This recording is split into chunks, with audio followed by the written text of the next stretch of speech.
hard to imagine a more difficult diagnosis than being told you have brain cancer. Yeah, but Alicia Fleming took that news in stride because to her, this was one more challenge that she was determined to face with grace. The Fox Medical Team's Beth Galvin is here now with her story. And Sine and Tom, it's funny because now that she looks back on it, Alicia Fleming feels lucky that she had a seizure at work. It was embarrassing, but because of that seizure, doctors were able to find her brain tumors before they'd had a chance to really grow. So she took that as a sign that she was meant to keep pushing on. At 54, Alicia Fleming is juggling a lot. Working, being a wife and mother, and a metastatic cancer patient. You just kind of go into fight mode and you do whatever you have to do. Fleming started fighting in 2015 when she was diagnosed with triple-negative breast cancer. She pushed through chemo, a mastectomy, then radiation.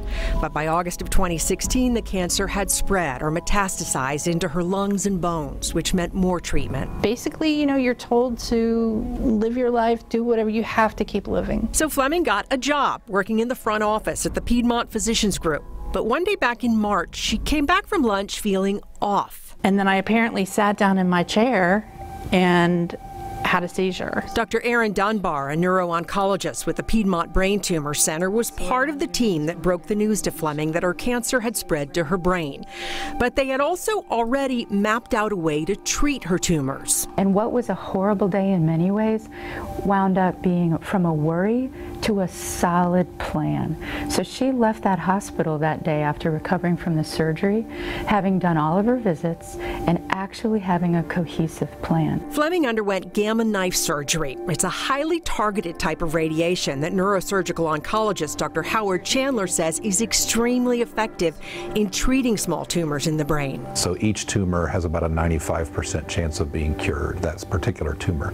One of the disadvantages of it is it doesn't treat what you can't see. And when people come in with multiple small tumors, there's often little tumors nearby that you just can't see. Fleming has had the gamma knife procedure twice, and if more tumors pop up, she says she'll do it again. Where we are in cancer care now is we're looking for lack of progression.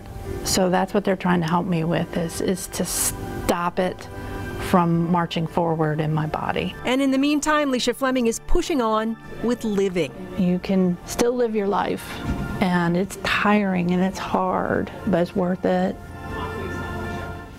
And Fleming has continued to work at her job even though she can't drive until she's been seizure-free for a year.